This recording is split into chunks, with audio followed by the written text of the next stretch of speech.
everyone, and welcome back to Reflect Forward. I'm your host, Carrie Siggins, and I am so glad you are here today. Today, my guest is Chellie Phillips. She is a sweet tea sipping, sassy Southerner with a passion for helping leaders develop their own brands to stand out, not just for any reason, but for the right reason. She's a coach, a corporate trainer, and a motivational speaker. She's written a couple books. Her first one is called When in Doubt, Delete It.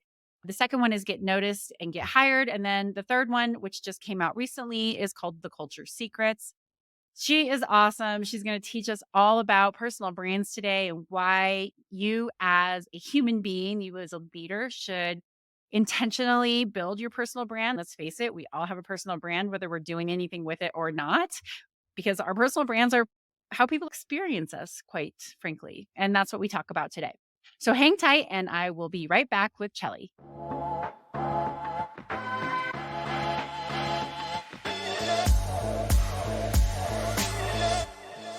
Welcome back, everybody. I am so excited to have Chellie Phillips with me today. Chellie, thank you so much for joining me on the show today. Thanks for having me. I'm looking forward to a great conversation. This is so exciting. So, you have a new book that's out, The Culture Secrets, and I know that you coach and train and do all kinds of fun stuff. So, can you tell us a little bit about your journey and how you got to where you are today?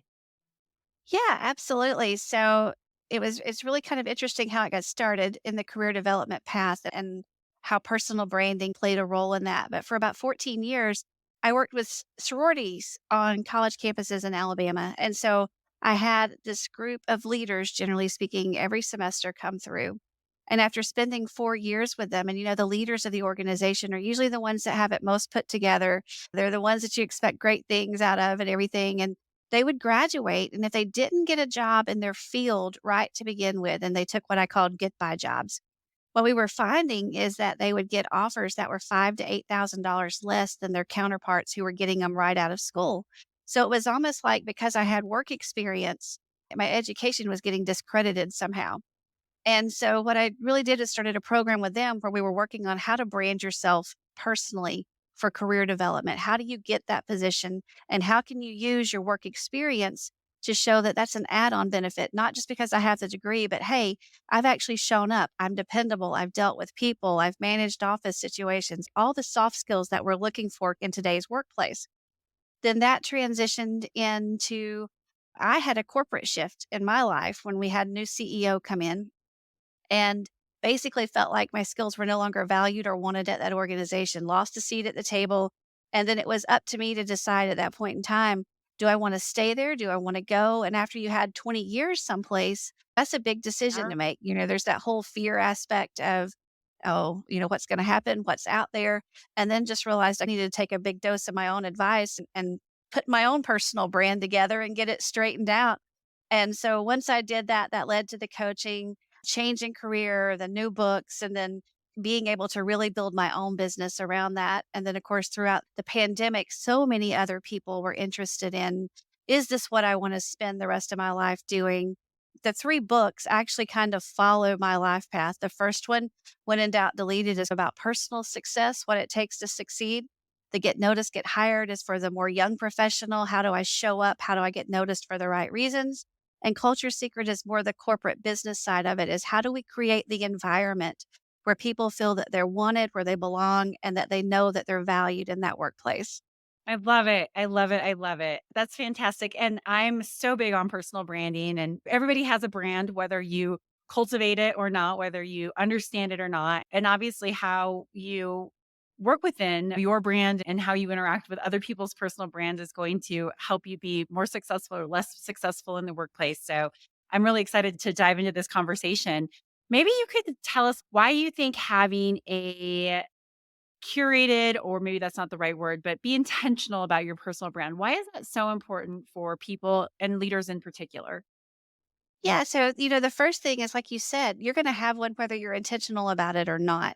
And for a leader, to me, you're wanting to show up. And lead, I like to think, is not necessarily a title, it's a verb. Yeah.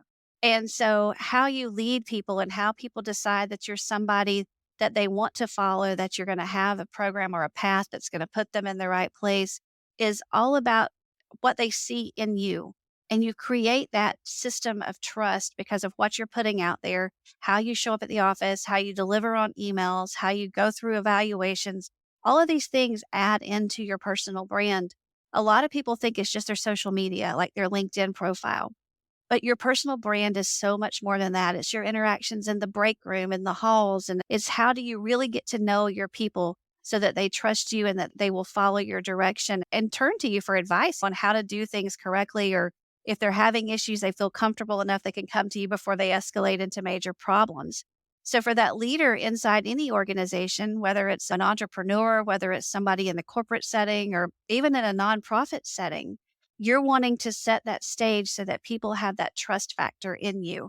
So how you show up matches what you're putting out there, and it gives people a chance to really be like, yeah, this is how they are at work. This is what I see that they're posting and what they're talking about and how they're sharing out information. Especially if you have a team that you lead, it's so important that you include them in your brand. Make sure that you're giving them credit where credit is due. Show them that you realize the impact they're having on your success as well. I love that. I always tell my employees or people who I'm mentoring or advising, it really matters how people experience you. And what do you want that experience to be like when they walk away from an interaction with you? How do you want them to feel? And so many people don't think of it through that lens. And that's really what you've just said, what personal branding is. It's truly how people experience you. And the more thought you put into I want people to see me this way, I want people to experience me this way, then the more likely you are to create that type of interaction. Would you agree? Totally. I tell people a lot of times it's how people think about you when you're not in the room to Yeah. defend yourself. Yeah. It's what are they saying about you in the break room when you're not there to hear it and how to scrub it however you want it to be. And then, like for the younger professional, I tell them it's a lot about setting yourself up for that next step in success because people are not going to pay you what you think you're worth. They're going to pay you what they think you're worth. So, how you feel about yourself and how they feel about you, how you show up. If you're going for those interviews, the only thing they have to base it on is what they're reading and seeing about you, and then how you show up for that interview. So you have to really be intentional and control what's out there for people to find. And it really is a piece that people overlook. I did some research when I was working on the last book, and it was Forbes had done a study and asked a group of professionals, do you have a personal brand? And how many of them had been intentional about it? And over half of them said they had a personal brand. But when they asked them to describe it or how they'd been intentional creating it, only about 10% of them had put any work into it. And so I think people on the surface, they realize how people think of me is important, but it doesn't trickle down into I need to make those intentional steps to make it happen. I love that. I just had an employee whose husband was laid off, and she sent me his resume and said, "Hey, you're very well networked. Could you pass this around and see if there's anybody who might be interested in talking to my husband?" And the first thing that I did, I opened his resume and I look at his email address and it's Yahoo. And so I emailed her, I texted her, I said, "Hey, you probably want to have him change his email address because Yahoo is, I mean, that is so long ago, and it just tells somebody that you're not very technologically maybe up to date, and recruiters are going to pay attention to that."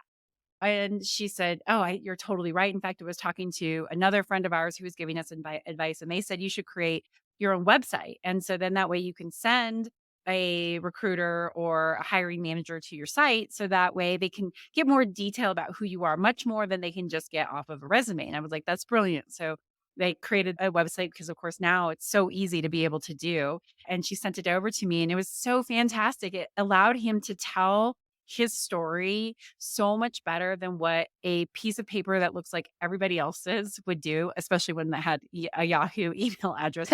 It really did help him to get through his unemployment faster because he had created this personal brand through a website, which was basically taking his resume and expanding upon it and talking more about his hobbies and how he wants to make an impact and how he views leadership. So, anyway, such a great example really resonates with me because we just went through this here recently.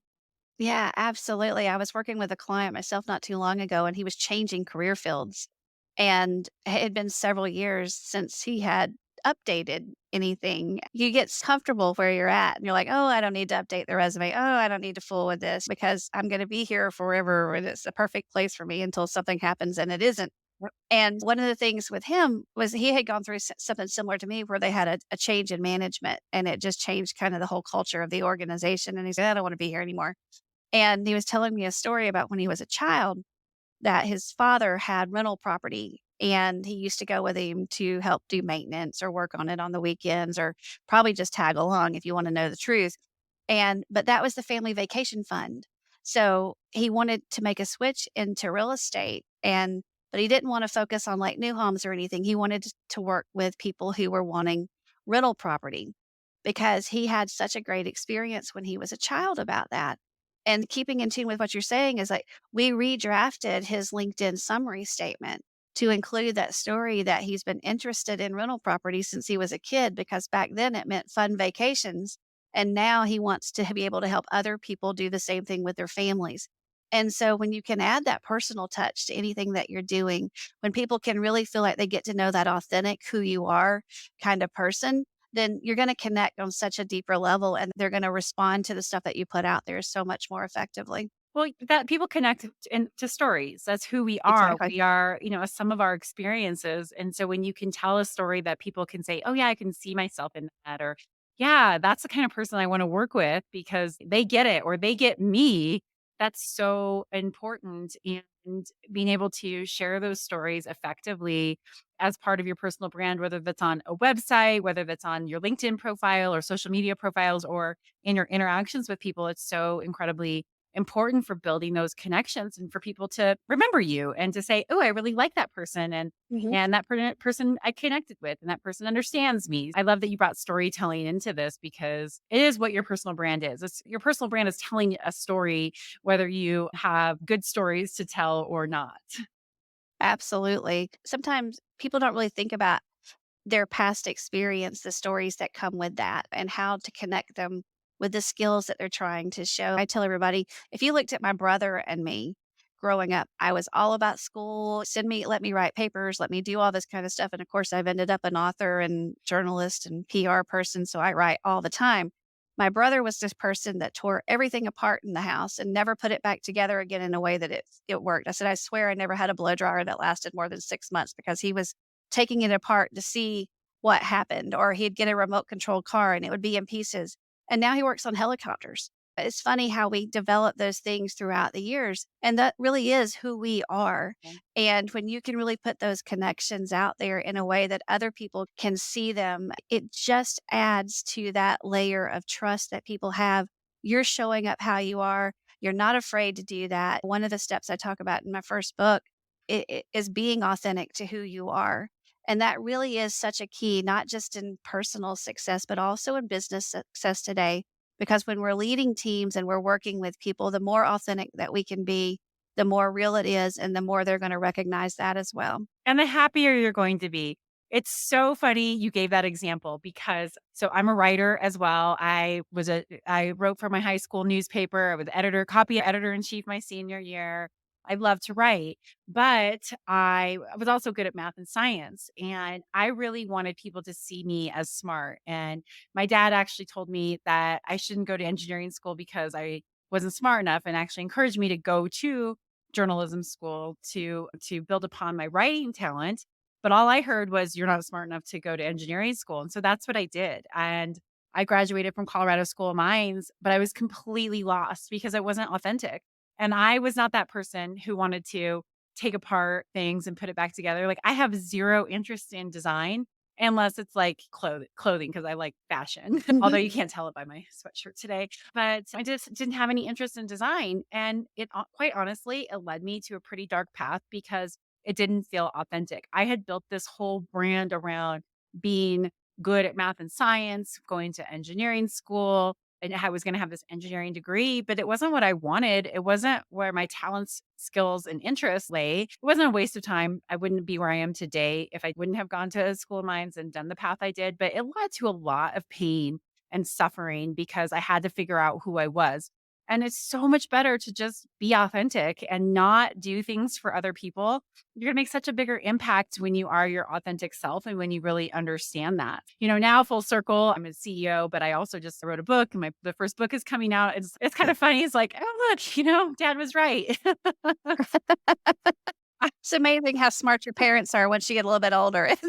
Oh, yeah. If I would have understood that, of course, when you're 18 and you have the way of all of that to figure out, that's a lot harder. But if I just would have been more true to myself, it would have led me to a different path and I have no regrets. But it also would have probably not caused so much pain and suffering because of that inauthentic brand that I was trying to build rather than my authentic one.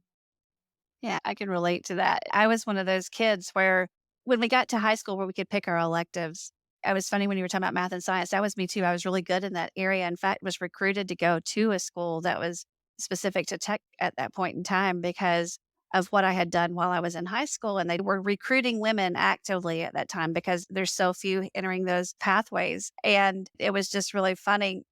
I ended up in that path because I was a band geek as well and did all that kind of stuff too. The artistic side of me is pretty strong, but I didn't want to take home ec. And so I had the choice between principles of technology or home ec at this time slot that I needed for that elective block. And so I ended up in principles of technology, much to my mother's chagrin, that do something you're going to need. I'm like, nope, I'm going down this path. And I loved it because it was so neat. And I was using the math and the science piece that I loved and everything else. But I am happy that I did actually get back on that path, and so my degree was in journalism and PR and really kept with that through college and the experience and everything, but I can so see I can so relate to what you're saying. Oh, it's not easy. It's not easy having all that pressure of trying to figure out what you wanna do and what you don't wanna do. At any time in life, like you just said, you just had a client who's going through a career change. This is something that I think that people really struggle with. I go down a path and whether it was the wrong path to begin with or my goals changed, my desires changed, we're always evolving. And then people feel so stuck. I made these choices and now what am I going to do? And I believe that you can reinvent yourself many times over, but it's hard. Like, do you have a lot of clients who are in that place of I need to reinvent something about myself? And how do you help them get over that fear? So first is just giving yourself that grace to realize that, hey, this was great for me for a while, but it's not me anymore. And to realize that we do evolve as people over the course of our life. We learn different skills, we learn things that we like or we dislike. We like different environments. Some of us work better solitary, some of us love to have people around us. And a lot of that you don't know till you get out in the workplace to begin with and see what actually works for you. And the first thing I do when I'm working with a client like that is, okay, give yourself a little bit of grace. Right. So what, you've been in it 20 years. The world's changed, things have changed. Maybe your kids have moved out now and you can experiment with some things because you're not funding their life as much as you were initially to begin with. And you can take a few of those chances for yourselves right now. So it's a really good time to look at it and see what you want to do. And the environment plays a lot in that and really get clear about what kind of environment do I want to be in. That was where the whole premise of the culture secrets came from, is that people want to feel like they belong somewhere. And finding what is congruent with you as a person, what you're good at, what you value, the skills that you really want to use on a day to day basis. And then finding the place where you feel like I'm a good fit and I'm able to do these things. That's when we have that hallelujah moment and go, yay, it all worked. This is where we're supposed to be. When I work with women, I think the statistic is that if there's a job that a woman's interested in, she feels like she has to have almost 100% of the characteristics or the qualifications to apply. And if it's a male that's applying, if they have at least 50%, they'll take a shot at the job. I think women need to be more fearless like that. Just try for it. But you need to learn how to repackage yourself because a lot of the skills you've used for the jobs that you've had can translate into the one that you want. They may call it something else, but a lot of the times it's the same thing. And understanding what the role and the position is that you want, and then being able to take the skills that you have and translate them into how do these work with what I want to do? How can I show that I can be a success doing this using the background that I have and bringing it together and using that experience as a success marker for whoever you're going to apply with because you bring that experience with you. Maybe it's not in that role, but it is in with working with teams, it's working with clients, it's working with customers, it's working within a budget. All of these things matter. And so taking a step back and feeling out how you can reframe yourself so that it more aptly fits that position is probably the first two things that I would tell someone to do. I love that. When I applied for my job 17 years ago, I was so underqualified. But I had done just that same thing. Like, I haven't actually managed people before and I haven't run a company before, but I've done a lot of these different things. And I was actually quite in a desperate place, which is what made me apply for it rather than not, even though I was like, I'm never going to get this job, but maybe it'll be my foot in the door for another position within the company. And so I went for it, and it wasn't out of self-confidence, it was totally out of desperation of, I have to find a job. But I totally did exactly what you just said. I repackaged, like, I've done all of these things. I haven't done this exactly, but here's how I would think through it. Here's how my experience would lend itself to solve this problem. I never said I've never done that before, but this is how I would approach the problem in my life. And it was really uncomfortable. And I thought, for sure, I'm not getting the job, but the founders saw something in me. I met with the executive management team at the time, and I was way less intimidating than the traditional candidate who was going to come in and change everything. So they took this huge risk and hired me. I was 28 years old. But the founders said that they really appreciated two things. One, that I could tie my current experience to the questions that they were asking in a way that was authentic and believable. And they could see, like, okay, she could make this leap. And even though I hadn't actually done that before. And I was honest, like, I've never done that before, but I gave them my thought process. And it was enough for them to say, you know what, let's give her a shot. If it doesn't work, we can always hire a more traditional candidate, but it's what got me that position. And so it goes to exactly what you just said. It was understanding that, your experiences can relate. You just have to find that tie and going for it, being honest. Yeah. And it led me to where I am today, living my very best life instead of the complete mess I was at the time that I was applying for the job. But if I never would have just taken that risk and bet on myself, even though it was out of desperation, I wouldn't have created the life I have now. Yeah, fear is the number one staller, I think, Ah, for people. I tell everybody self-confidence is something you learn. It's not necessarily a skill that you're born with. You can learn that. You may never love getting up in front of 200 people giving a talk, but you can be confident in the way that you present your skills and your abilities, and that's a learned trait. And it's becoming very comfortable with how we talk about them. And even with LinkedIn and your personal branding stuff, that's a good step to get comfortable talking about you. A lot of those platforms, especially LinkedIn, they want it first person. They want, I experienced this, I've done these things. And people don't like to write that way. They don't like to write about themselves. It's very uncomfortable. I had the worst time I remember after winning an industry award at one point in time. My boss wanted me to write the press release about me winning the award. And it was the most uncomfortable moment at that point in time in my job I had because it was like, oh, my good Southern upbringing. My mom would be totally mortified if she knew I was bragging about myself. And so you have to get used to the fact that it's not bragging, it's just putting out information that is what it is. You have accomplished these things. Be proud in that and be willing to talk about that. You can do it in a way that's not boastful or braggartly. It can just be talking about the accomplishment itself. And that's one of the things I encourage when I'm working with leaders is get used to bragging on your team so that they feel comfortable talking about the wins themselves because when your team is successful, you're successful as that leader, that manager, that next step.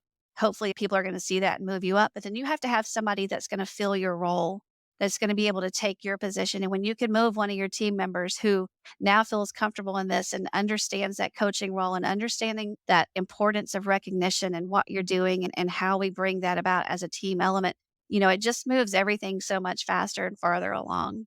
yep, I totally agree. I love that. Great advice. Okay, so let's jump a little bit more into the nuts and bolts. So now a person's like, okay, I see the value in building my personal brand more intentionally. Where do I get started? What advice do you have for my listeners? I tell everybody there's an old Chinese proverb, the best time to plant a tree was 100 years ago, but today is not a bad day either. And I'm totally paraphrasing that, and that's not exactly how it goes. But the truth is the same for your personal brand. It's always best if you could have started 10 years ago or 20 years ago or whenever you became in whatever position that you were starting your career in and building it across the road. But it's okay to start today too. And that's the thing. We go back to that intimidation level. It's just about being intentional.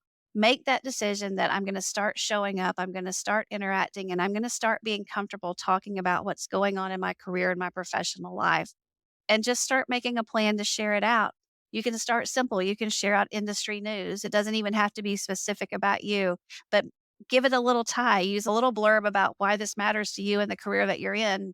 Thought I'd share this. It was interesting to me since I work in XYZ position and share that out. You can start where it's not so heavily focused on you if you have to have a warm up period and get used to doing this kind of thing.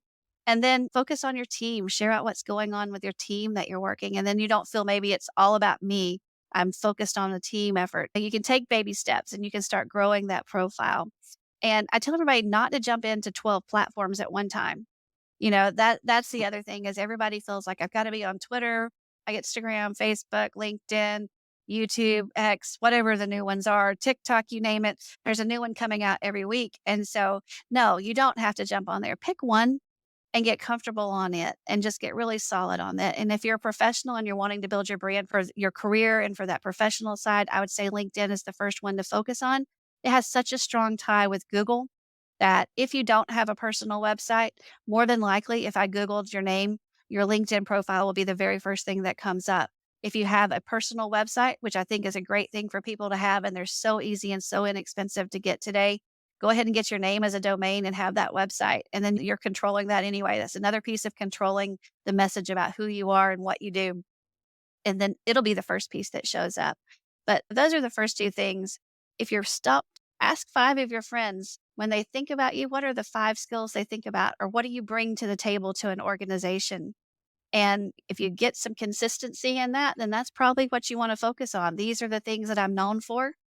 And, if you struggle to find that consistent message, then that's where you need to do a little bit of soul searching and figure out what do I want to be known for and how can I start putting that message out so that people get real clear idea of who I am. Yep, and it evolves over time. I built my first website and I did exactly what you were doing. I was sharing industry things and things going on within the company, but it wasn't like that thought leadership, even that's an overused word. But what I realized back in 2015, I was like, I want to write a book.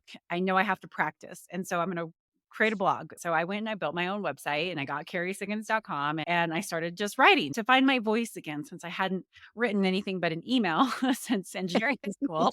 And that just evolved. And then people would say, oh, hey, that was a really good piece. Would you mind writing a guest article for this publication? And that started to build. And then I got more confidence in putting my own thoughts out onto LinkedIn and whatnot. And then as I really started to build my personal brand for speaking and for my book and for the impact that I wanted to make, it's evolved. Like now I've got it really, really dialed. It's always been around making an impact, but over the last 5 years, I've got it just pinpointed a little bit more and a little bit more and a little bit more. And I look back on the evolution and I'm really glad that I went through that. And even though it was a little bit confusing at times, and sometimes I'm like, what do I want to do technology and disruption or do I want to do culture and leadership? I can do both. It's like, what really resonates and what do I feel the best about? And how am I bringing joy to people's lives when I talk about these various things? And so it evolved. And so any advice when people ask me, like, how do I do what you've done? I was like, just start and put it out there and then see what happens, see what resonates, see what feels good to you, and it will evolve over time. Oh, yeah, that's the thing. If you look back on when I was 21 and I was starting at the newspaper and my editorial columns, whole 9 yards, I was a lifestyle editor, so I had a lot of free reign to do some more social columns and things and interest pieces on who people were. Just like your writing evolves, who you are, the skills that you develop, your voice, like you were talking about, it evolves too. Same thing with your personal brand. I'm not who I was at 21 that I'm at 52 now. And I hope that's a good thing. I have added some things that have made me a better person over the years. It's made me a better leader. It's made me show up in the world in a different way. And like you said, what mattered to me at 21 isn't necessarily what matters to me now. It's still probably an important piece of me because I wouldn't be where I was without it.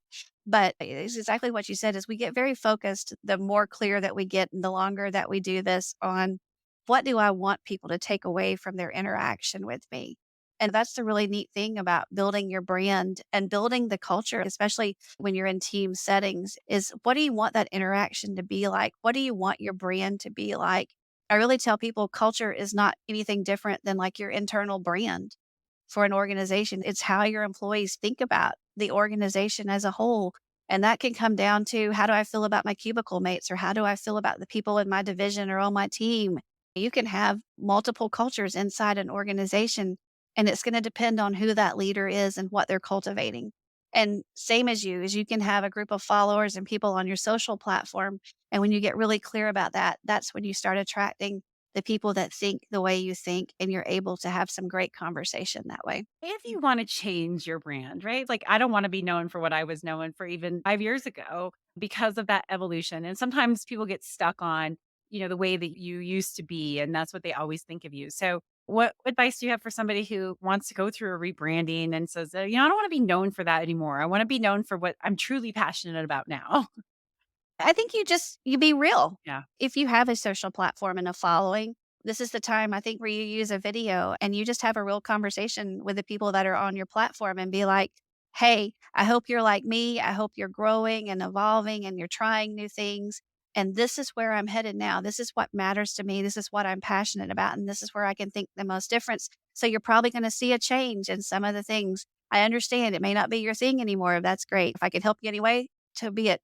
If not, then, we part ways and I find someone else who this resonates with.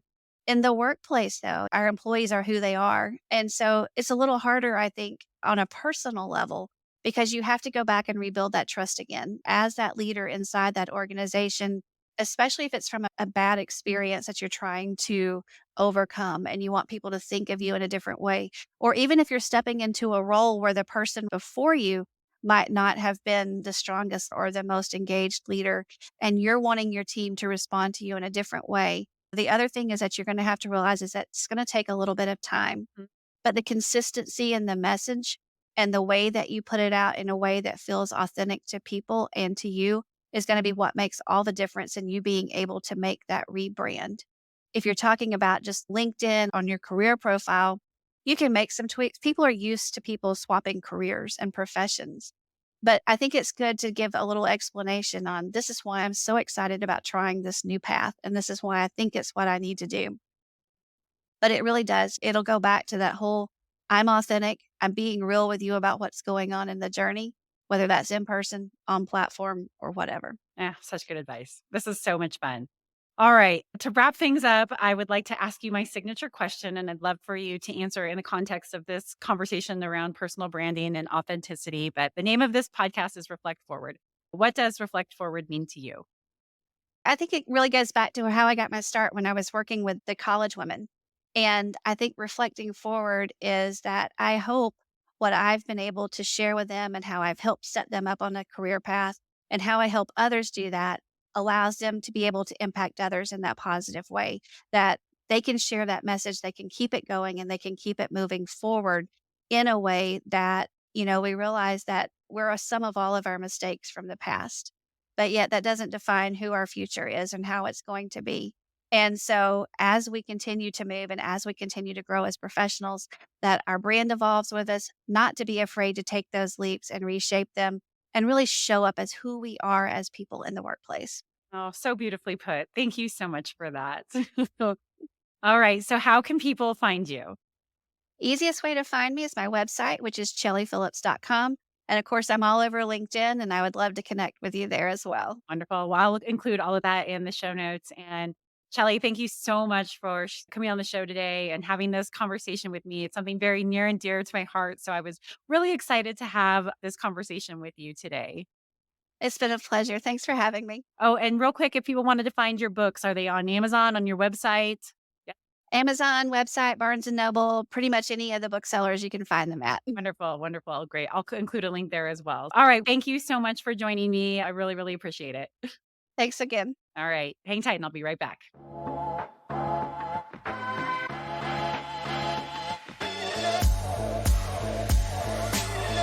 All right, everyone, I'm back. I hope you enjoyed that podcast with Chellie. Such a fun, fun person. I love her sassy Southern style. All right, with that, I will leave you for your day. I hope you have a fantastic one. And if you like this podcast, please write a review, subscribe to it, share it with a friend. It helps with the algorithms. And if you want to buy my new book, please go to Amazon or Barnes and Noble, search Carrie Siggins, The Ownership Mindset, and you will find it available for pre-order. I really appreciate it. We're going for about that 5,000 pre-sale books. So every book counts, and I so appreciate your support. So please consider buying a copy. All right, with that, I will leave you for your day. We'll see you next week. Thanks.